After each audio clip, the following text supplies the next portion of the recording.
Assalamualaikum warahmatullahi wabarakatuh. Perang Khandaq, yang juga dikenal dengan sebutan Perang Ahzab, terjadi pada tahun ke-5 Hijriah. Perang ini menjadi salah satu titik balik dalam sejarah umat Islam, karena melibatkan koalisi besar dari berbagai musuh Islam, yang bersatu demi satu tujuan, menghancurkan Madinah, dan menghapus Islam dari muka bumi. Setelah kekalahan Quraisy yang memalukan di Perang Badar, dan kemenangan sementara mereka di Perang Uhud, dendam terhadap Islam semakin dalam. Kekalahan di Badar merenggut nyawa banyak pemimpin mereka. Sementara kemenangan di Uhud tidak cukup mengembalikan harga diri Quraisy. Mereka tahu, selama Nabi Muhammad dan umat Islam tetap bertahan di Madinah, ancaman terhadap kekuasaan mereka akan terus ada. Karena itu, Quraisy sadar bahwa mereka tidak bisa melawan seorang diri. Mereka mulai menyusun rencana besar. Abu Sufyan bin Harb, pemimpin Quraisy, mengajak sekutu-sekutu lama dan mencari aliansi baru. Mereka merangkul kabilah Ghatafan yang terkenal kuat, serta menggandeng sisa kaum Yahudi Bani Nadir yang telah diusir dari Madinah karena melanggar perjanjian dengan Rasulullah. Tidak berhenti di situ, suku-suku lain pun diajak untuk ikut serta. Inilah sebabnya pasukan koalisi ini disebut Al-Ahzab, artinya golongan-golongan sekutu. Jumlah kekuatan mereka sangat besar, sekitar 10.000 prajurit, dilengkapi dengan pasukan berkuda, peralatan perang, dan logistik yang cukup. Pada masa itu, jumlah ini adalah kekuatan militer terbesar yang pernah dikumpulkan di Jazirah Arab. Di sisi lain, kaum muslim di Madinah hanya memiliki sekitar 3.000 pasukan. Jika musuh menyerang langsung, peluang untuk bertahan sangat kecil. Bayangkan, sebuah kota kecil yang tidak memiliki benteng megah dikepung oleh lautan manusia bersenjata. Situasi ini membuat Rasulullah segera mengadakan musyawarah besar bersama para sahabat. Dalam musyawarah itu, muncul usulan luar biasa dari seorang sahabat mulia, Salman Al-Farisi. Ia berasal dari Persia, sebuah negeri yang terkenal dengan kecerdikan strategi militernya. Salman berkata, "Di negeri kami, bila musuh datang dengan pasukan besar, kami menghadangnya dengan menggali parit besar di sekeliling kota." Bagi bangsa Arab, strategi ini sangat asing. Belum pernah ada dalam sejarah peperangan Jazirah Arab sebelumnya. Namun Rasulullah menyetujui gagasan ini. Segera, seluruh kaum muslim, tanpa memandang usia atau kedudukan, turun ke medan untuk menggali parit. Rasulullah sendiri ikut memegang cangkul, memecah tanah, dan mengangkat pasir. Beliau tidak hanya memberi perintah, tapi terjun langsung bekerja bersama sahabat.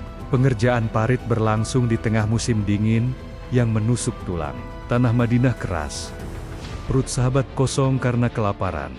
Tangan mereka terluka karena kerja berat. Namun mereka tetap bersemangat, karena keyakinan bahwa ini adalah bagian dari perjuangan mempertahankan agama.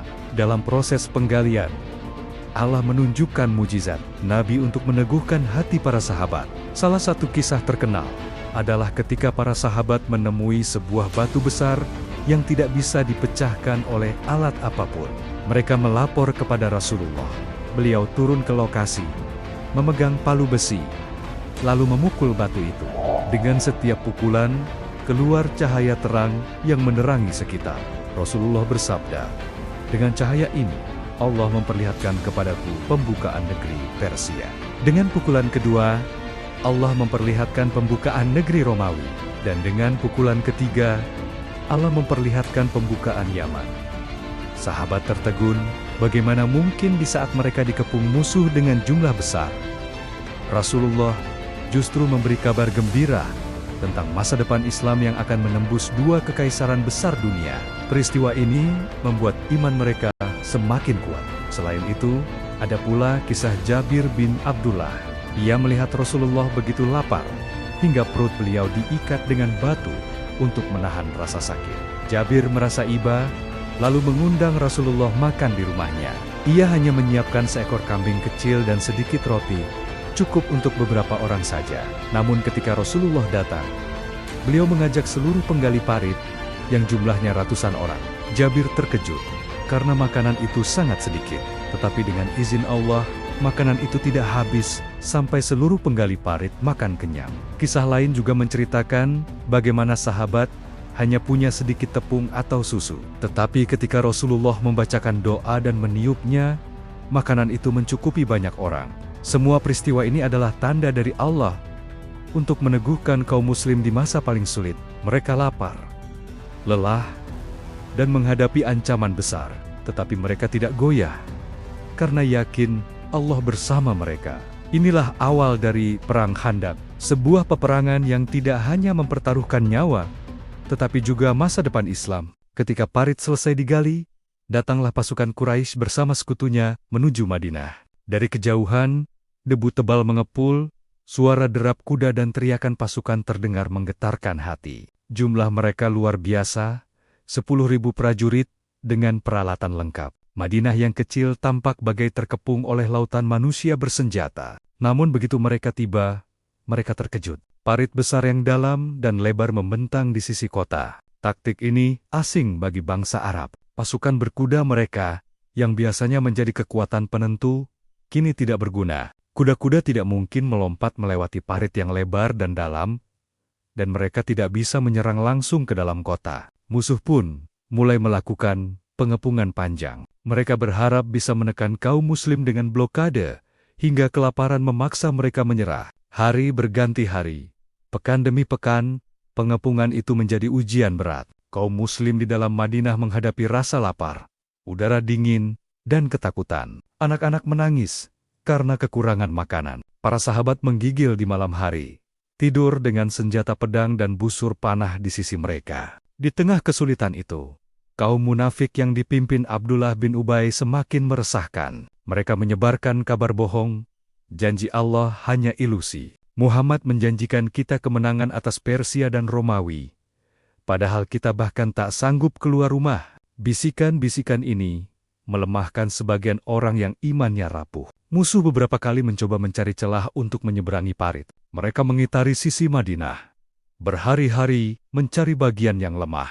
Tetapi setiap kali mereka mendekat dan mencoba menyeberangi parit, para sahabat segera melempari dengan panah dan batu. Salah satu peristiwa paling terkenal adalah duel di parit. Seorang pendekar Quraisy bernama Amr bin Abdwud, yang dijuluki singa Arab karena keberanian dan kekuatannya, berhasil melompat ke seberang parit bersama beberapa kawannya. Ia berdiri gagah sambil menantang kaum muslim berduel. Dengan suara lantang ia berteriak, "Siapa di antara kalian yang berani melawanku?" Suasana menjadi hening. Amr dikenal sebagai satria yang bisa menghadapi puluhan orang sekaligus. Rasa takut menjalari sebagian sahabat. Namun Rasulullah segera memberi izin kepada Ali bin Abi Thalib, pemuda kuat dan pemberani, yang juga sepupu sekaligus menantu beliau, untuk maju. Ali keluar dengan penuh keyakinan, membawa pedang Zulfikar. Pertarungan sengit pun terjadi.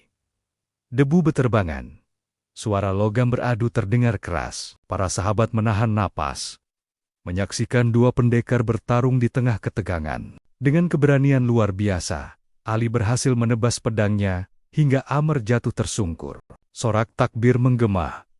Musuh yang melihat kejadian itu ketakutan dan mundur. Peristiwa ini menambah semangat kaum muslim yang sebelumnya goyah. Namun ujian belum berakhir. Di tengah pengepungan, terjadi pengkhianatan besar. Suku Yahudi Bani Quraisyah yang sebelumnya terikat perjanjian damai dengan Rasulullah, membatalkan kesepakatan mereka. Mereka membuka kemungkinan bagi musuh untuk menyerang dari sisi lain Madinah. Kaum muslim kini berada dalam situasi paling berbahaya, dikepung dari luar oleh ribuan pasukan musyrik dan dikhianati dari dalam oleh mereka yang seharusnya menjadi sekutu. Dalam kondisi genting itu, kaum muslim tetap bersabar. Mereka menjaga pos di parit siang dan malam.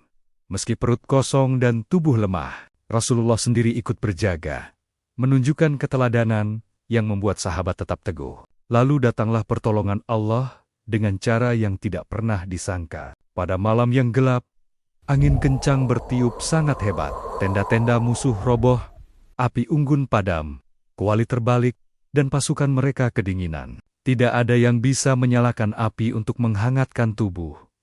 Sementara suara angin membuat mereka diliputi rasa takut. Bukan hanya itu, Allah menanamkan kegelisahan di hati mereka. Perpecahan pun muncul di antara sekutu. Quraisy menyalahkan Ghatafan. Ghatafan berselisih dengan Yahudi. Rasa curiga membuat koalisi yang tadinya kokoh menjadi rapuh. Akhirnya, pasukan Quraisy dan sekutunya memutuskan mundur. Tanpa ada pertempuran besar, mereka bubar dengan kehinaan. Madinah selamat, kaum muslim bertahan, dan kemenangan besar diraih dengan iman, kesabaran, serta pertolongan Allah. Selama Perang Khandaq, inilah sejumlah mujizat Rasulullah yang terjadi untuk meneguhkan kaum muslim. 1. Mukjizat cahaya dari batu besar.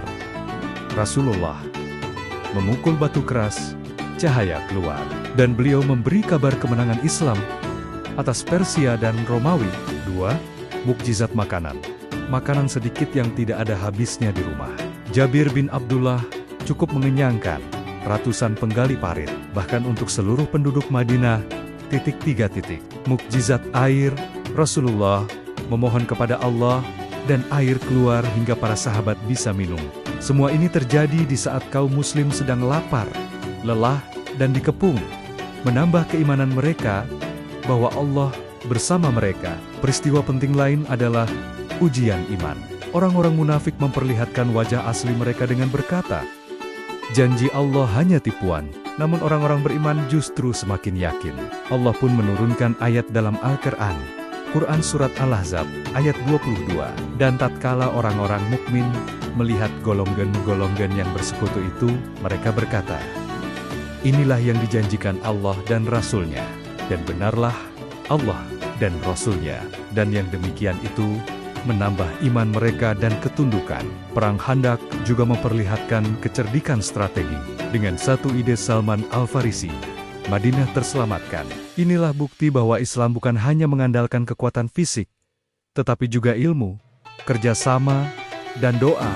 Perang Khandaq berakhir tanpa pertempuran besar, tetapi menjadi titik balik sejarah. Quraisy dan sekutunya pulang dengan malu. Setelah itu, mereka tidak pernah lagi mampu mengumpulkan pasukan sebesar itu untuk menyerang Madinah. Bagi kaum muslim, Khandaq adalah pelajaran berharga. Mereka belajar bahwa kemenangan sejati bukan soal jumlah pasukan atau kekuatan senjata, tetapi soal ketaatan, strategi, kesabaran, dan pertolongan Allah. Dari Khandaq pula lahir keyakinan bahwa Islam akan berjaya di masa depan. Sebagaimana kabar gembira Rasulullah saat memukul batu besar. Perang Khandaq mengajarkan 1. Persatuan dan strategi mampu menahan kekuatan besar. 2. Ketaatan dan kesabaran adalah kunci bertahan dalam ujian. 3. Mukjizat Rasulullah meneguhkan hati para sahabat. 4. Pertolongan Allah selalu datang ketika manusia sudah tidak berdaya. Wassalamualaikum warahmatullahi wabarakatuh. Jangan lupa like, share, dan subscribe agar tidak ketinggalan kisah sejarah Islam berikutnya.